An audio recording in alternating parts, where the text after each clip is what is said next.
बच्चों, आज हम गॉस की प्रमेय के बारे में पढ़ेंगे। गॉस की प्रमेय क्या कहती है कि यदि निर्वात में कोई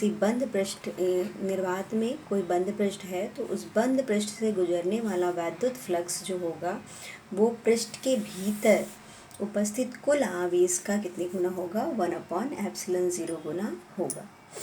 ठीक है। अगर हम वैद्युत फ्लक्स को फाई से प्रदर्शित करते हैं और जो पृष्ठ के भीतर कुल आवेश है उसे क्यू एन से, इन मतलब अंदर, तो क्यू एन से प्रदर्शित करते हैं तो फाई बराबर क्या हो जाएगा, क्यू इन अपॉन एप्सिलॉन 0।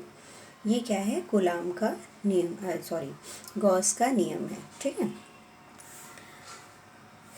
चलिए आगे देखिए, जो गॉस के नियम की उत्पत्ति हुई है वो कैसे हुई है उसको हम देखते हैं। तो उसके लिए सबसे पहला काम हम करेंगे कि एक कोई भी पृष्ठ ले लेंगे किसी भी आकार का। तो ये हमने एक पृष्ठ लिया है, इस पृष्ठ को हमने एस मान लिया है। इस पृष्ठ के भीतर हमारा क्या है, किसी बिंदु पर कोई बिंदु ओ है, उस पर क्या रखा हुआ है, प्लस क्यू आवेश रखा हुआ है। ठीक है। इससे आर दूरी पर स्थित हमने क्या किया है, एक बिंदु पी माना है, जो पृष्ठ पर क्या करते हैं, एक सूक्ष्म पृष्ठ हम ds ले लेते हैं और ds के जो क्षेत्रफल सदिश की दिशा है वो हम ds वेक्टर से दिखाते हैं। अब देखिए यहाँ प्लस क्यू आवेश के कारण बिंदु P पर वैद्युत क्षेत्र की तीव्रता को अगर हम E मानते हैं तो ये हमने E की दिशा को दर्शाया हुआ है। ठीक है। अब देखिए E और ds दोनों के बीच का जो एंगल है वो हम मानते हैं कितना है, थीटा है। ठीक है। और ये जो सूक्ष्म क्षेत्रफल हमने लिया है ds, ये यहाँ पर घन कोण कितना बना रहा है, बिंदुओं पर d ओमेगा बना रहा है।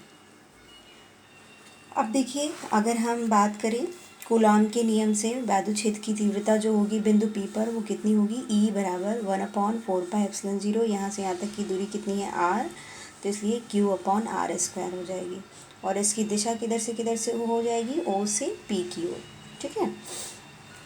अब देखिए यदि E व ds के बीच का कोण थीटा हो तो क्षेत्रफल अवयव ds से गुजरने वाले वैद्युत फ्लक्स का मान d फाई अगर हम मानते हैं, चूँकि सूक्ष्म हमने क्षेत्रफल लिया है तो उससे गुजरने वाला वैद्युत फ्लक्स भी हम क्या मानेंगे, सूक्ष्म मानेंगे। d फाई E बराबर कितना हो जाएगा, E डॉट ऑफ ds, वैद्युत फ्लक्स की परिभाषा से। और ये क्या हो जाएगा, दोनों के बीच का एंगल थीटा है, इसलिए E ds कॉस थीटा के बराबर हो जाएगा। अब हम क्या करेंगे, यहाँ पर E का मान रख देंगे। E का मान कितना है,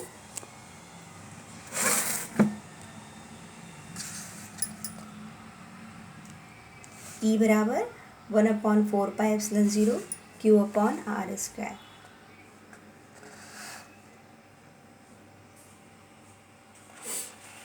ठीक है। E का मान रख दिया और ds cos थीटा वैसे ही है, ds cos theta upon r²।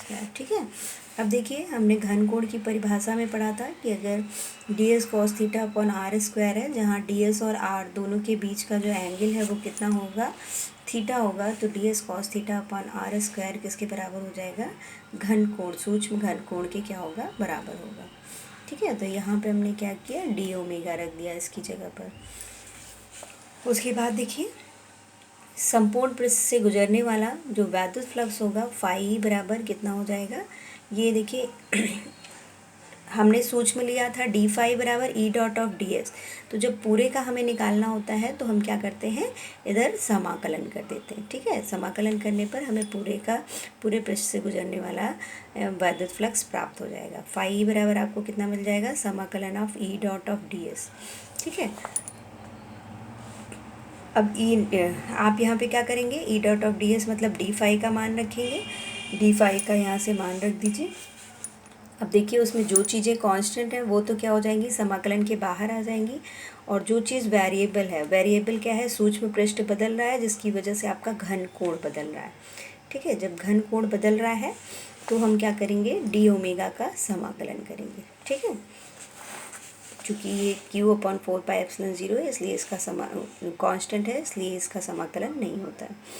किसी बंद पृष्ठ द्वारा इसके भीतर स्थित बिंदु पर अंतरित घन कोण का जो मान होता है वो हमने बात की थी, कितना होता है, 4π स्टेरेडियन होता है। ठीक है।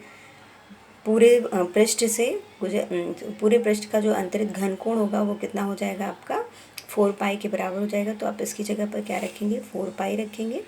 उसके बाद क्या करेंगे, फाई ई बराबर जब यहाँ रख देंगे तो आपको कितना मिल जाएगा, 4 पाई से 4 पाई कैंसिल हो जाएगा और कितना मिलेगा, फाई ई बराबर क्यू अपॉन एप्सिलॉन ज़ीरो। यही क्या है, आपके गॉस की प्रमेय है, ठीक है। यानी बंद पृष्ठ के भीतर स्थित आवेश के कारण पृष्ठ से गुजरने वाला वैद्युत फ्लक्स आवेश का कितने गुना हो गया, 1/एप्सिलॉन 0 गुना होता है।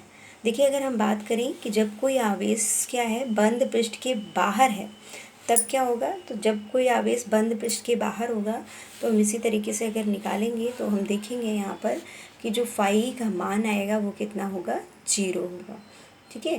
क्योंकि हमने पहले ही बात की है कि गॉस की प्रमेय क्या कहती है कि वो बंद पृष्ठ पे बंद पृष्ठ के भीतर स्थित आवेश के कुल आवेश के क्या होता है, 1/एप्सिलॉन 0 गुना होता है, ठीक है। तो जब बंद पृष्ठ के भीतर कोई आवेश ही नहीं होगा, बाहर आवेश होगा, तो फाई का जो मान होगा वो कितना होगा, 0 के बराबर होगा।